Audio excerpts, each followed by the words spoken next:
warga Jalan Gunung Bawah Karayeng, Makassar ini mencoba memukuli pelaku tabrak lari.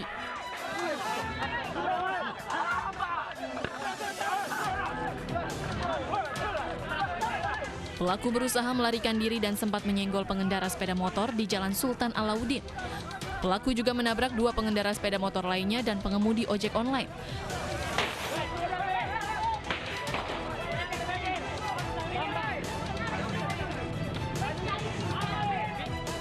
Pelarian pelaku yang belakangan diketahui bernama Indar Saputra berakhir setelah menabrak mobil warga yang melintas di Jalan Sultan Alauddin. Pelaku selanjutnya dibawa ke Mapolsek Rapocini untuk pemeriksaan lebih lanjut. Dia sementara diburu itu. Sementara diburu, terus dia menyambar.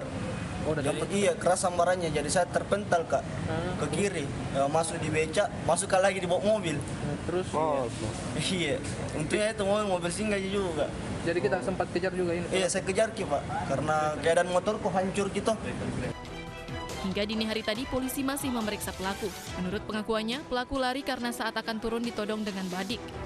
Pelaku ini habis mengantar dagangannya itu sayur di Pasar Terong, kemudian di perjalanan dia menyerempet salah satu kendaraan, kemudian dicegat oleh korban namun tidak mengindahkan, tidak berhenti karena dia panik sehingga dia melarikan diri.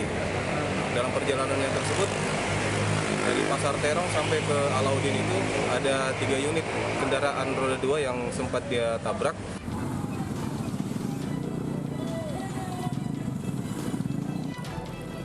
Aksi pengambilan paksa jenazah oleh pihak keluarga kembali terjadi, kali ini di Medan, Sumatera Utara.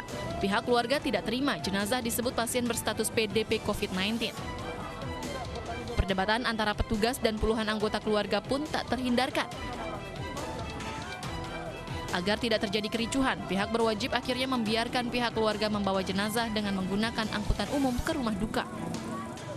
Tim dokter menyatakan pasien berstatus PDP COVID-19 berdasarkan dari hasil pemeriksaan.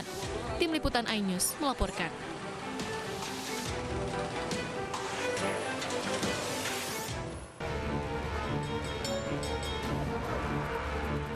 Aksi unjuk rasa diwarnai pembakaran ban bekas dan blokade jalan serta membawa keranda mayat. Tak kunjung ditemui kepala imigrasi, massa mencoba masuk paksa dengan mendobrak pagar kantor. Sempat terjadi ketegangan antara pengunjuk rasa dan seorang pegawai imigrasi.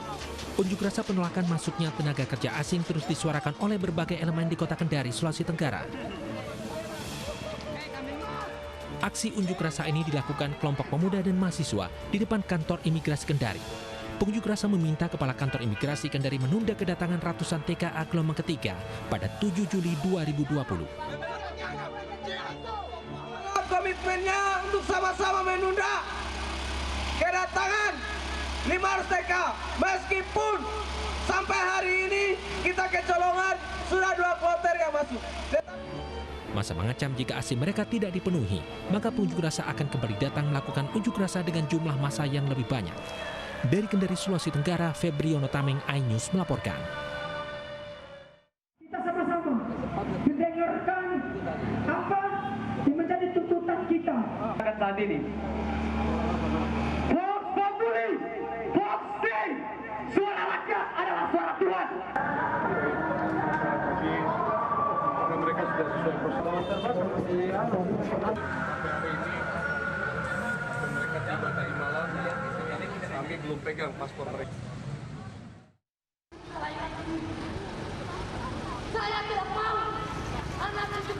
24 Juni 2020, mahasiswa juga berunjuk rasa menolak kedatangan ratusan tenaga kerja asing di Konawe Selatan, Sulawesi Tenggara dengan memblokade jalan dan berorasi. Demonstran menuntut pemerintah memulangkan kembali tenaga kerja asing. Puluhan mahasiswa dari berbagai kampus berunjuk rasa dan memblokade jalan di Konawe Selatan, Sulawesi Tenggara akibat masuknya 500 tenaga kerja asing untuk bekerja di sejumlah perusahaan tambang dan nikel. Dalam orasinya, mahasiswa menuntut pemerintah membatalkan kedatangan TKA gelombang kedua dan memprioritaskan tenaga kerja lokal. Tim Liputan iNews melaporkan. Sekelompok orang tua murid menggelar aksi protes terkait penerimaan peserta didik baru atau PPDB tahun ajaran 2020-2021 di depan Istana Merdeka, Jakarta Pusat. Tuntutan mereka masih sama, yakni minta PPDB DKI Jakarta diberhentikan.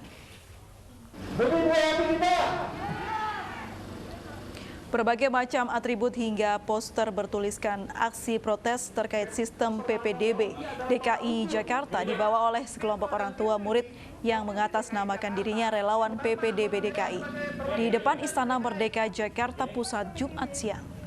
Sebagian besar dari mereka yang berunjuk rasa merupakan para wali murid yang putra-putrinya tidak diterima di sekolah negeri karena sistem PPDB 2020-2021 dianggap menyulitkan. Dalam aksinya mereka menuntut PPDB DKI Jakarta diberhentikan.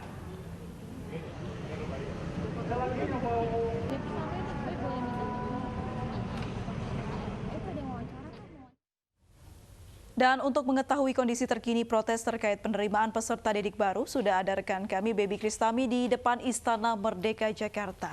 Ya Baby, bagaimana kondisi terkini di lokasi?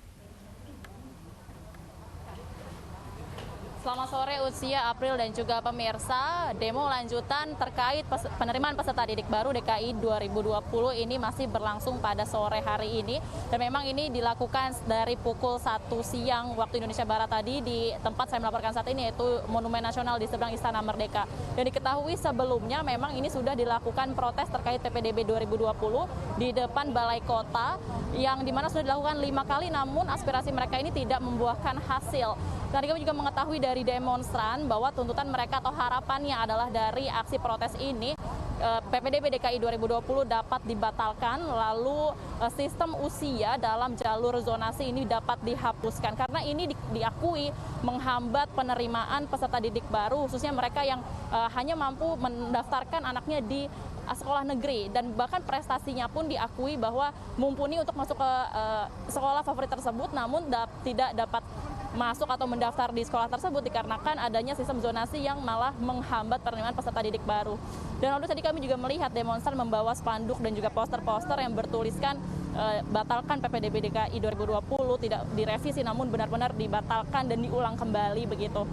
Lalu tadi kami juga melihat bahwa demonstran juga menuliskan unek-unek mereka di selebaran atau kertas besar begitu yang nantinya akan terus diangkat dan juga dikatakan aspirasi mereka sampai nanti malam rencananya. Lalu kami juga melihat petugas pengamanan ini melancarkan arus lalu lintas di sekitaran Jalan Medan Merdeka Barat dan juga Jalan Medan Merdeka Utara. Ucia, April. Baik, terima kasih Baby Kristami atas informasinya langsung dari depan Istana Merdeka Jakarta. Nekat beroperasi saat PSBB transisi, diskotik Top One di Jalan Daan Mogot, Jakarta Barat digerebek petugas Satpol PP. Saat mengetahui kedatangan petugas, para pekerja dan pengunjung langsung bersembunyi.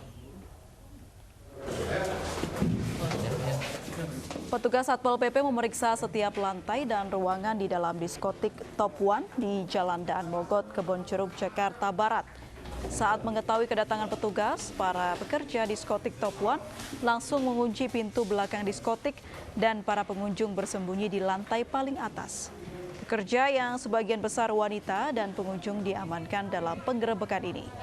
Setelah dilakukan pendataan oleh petugas, 113 pengunjung dan pekerja diperbolehkan pulang. Untuk mengelabuhi petugas, pintu utama diskotik 4 lantai ini tidak dibuka. Aktivitas keluar masuk pengunjung dan pekerja dilakukan melalui pintu belakang diskotik. Penggerebekan diskotik Top One ini dilakukan karena melanggar peraturan Gubernur DKI Jakarta terkait PSBB transisi. Petugas menyegel sementara diskotik Top One.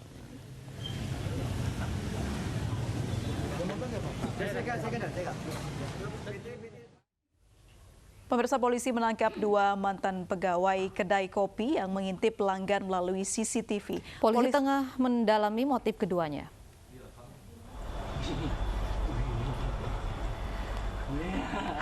Polres Metro Jakarta Utara menangkap 2 mantan pegawai kedai kopi yang mengintip pelanggan melalui CCTV. Kedua pelaku mengintip payudara salah satu konsumen dengan memperbesar layar CCTV ke arah dada konsumen yang sedang duduk di kedai.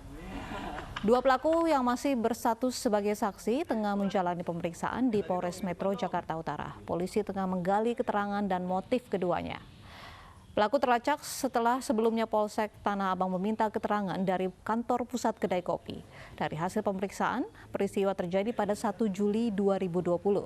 Berdasarkan keterangan pelaku, antara pelaku dan korban saling mengenal.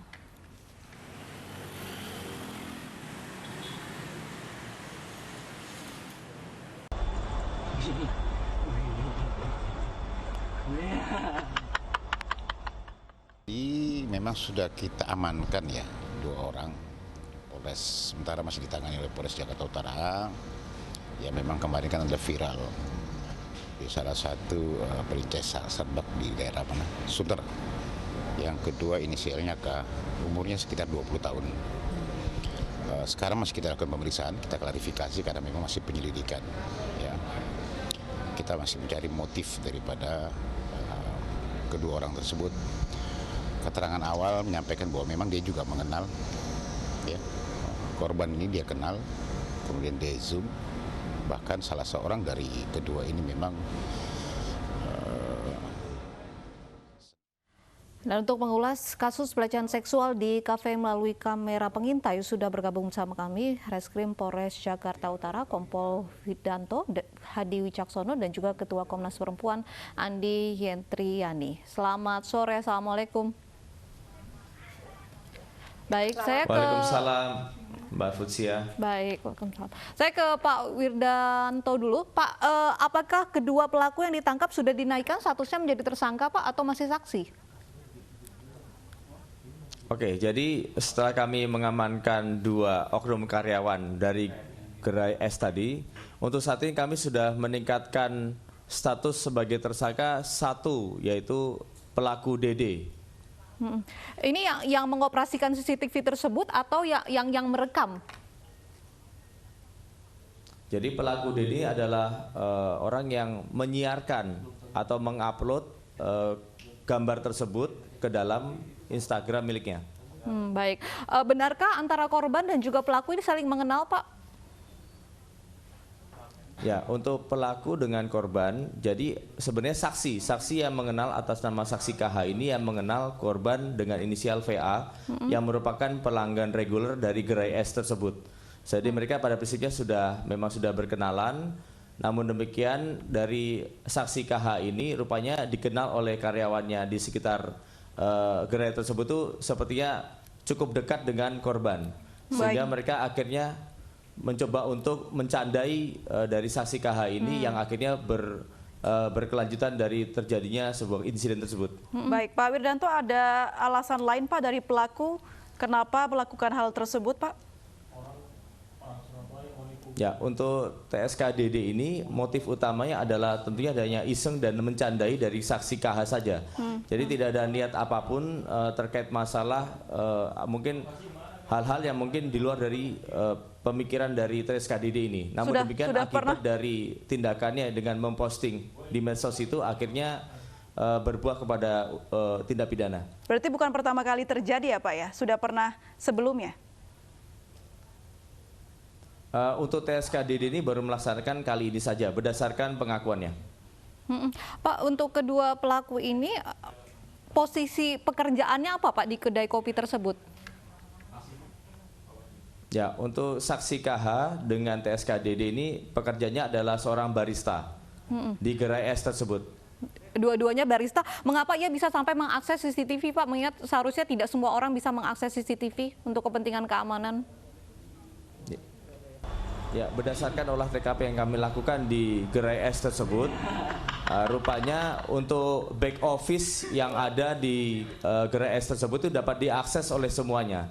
Jadi itu juga merupakan salah satu tempat untuk beristirahat oleh seluruh karyawan dan jadi satu dengan CCTV-nya. Apakah nantinya juga mengapa baru-baru ada satu tersangka Pak? Apakah nantinya juga satu saksi ini yang mengoperasikan CCTV tersebut nantinya juga akan menjadi tersangka Pak? Nah, baik, saat ini masih kami lakukan penyidikan lebih lanjut, yang nanti kami akan berkoordinasi dengan ahli dan para saksi yang lain. Sejauh ini apakah korban sudah melapor? Ya, korban sudah kami identifikasi dan saat ini sudah masih dalam pemeriksaan di Polres Metro Jakarta Utara. Dengan yang dilakukannya Pak, tersangka ini akan terjerat hukuman seperti apa? Ya, untuk saat ini kami untuk pasal yang kami sangkakan adalah pasal 45 ayat 1 Junto 27 ayat 1 Undang-Undang ITE terkait masalah menyebarkan video atau gambar yang memuat pelanggaran norma kesusilaan dengan ancaman hukuman 6 tahun penjara. Ini artinya Undang-Undang ITE begitu yang dilanggar meskipun pelaku tidak melakukan transaksi begitu, Pak? Tidak, jadi kami lebih pada penyebarannya. Penyebarannya baik. Apakah korban saat ini sedang dimintai keterangan, Pak? Apakah juga korban akan melapor nantinya? Ya, saat ini sedang dalam pemeriksaan. Tidak menutup kemungkinan juga yang bersangkutan akan membuat laporan. Namun demikian untuk diawalinya kami sudah membuat laporan LP model A yang tentunya kami sudah bertindak mendahului. Sedangkan kami tentunya harus memintai keterangan dari korban. Baik. Tahan dulu Pak, kita ke Ibu Andi. Ibu Andi, ulah pelaku begitu yang mengintip lewat CCTV ini apakah juga bentuk pelecehan seksual? Ya, terima kasih Mbak. Saya mau klarifikasi yang mewakili Komnas Perempuan, saya Tia Sriwianjani karena Ibu Andi berhalangan untuk wawancara ini. Dari pertanyaan tadi saya ingin menyampaikan bahwa apa yang dilakukan oleh pelaku merupakan perbuatan pelecehan seksual dan itu masuk dalam bentuk kekerasan seksual atau kekerasan terhadap perempuan. Gitu. Ibu Andi, ini banyak juga netizen perempuan yang merasa resah begitu dengan kasus ini, khawatir mereka juga nantinya akan diperlakukan yang sama kalau datang ke kedai kopi. Nanti saya akan tanya pendapatnya Ibu Andi dan juga Kompol Wirdanto, namun kita harus jeda dulu. Andi Sore akan kembali usai jeda berikut.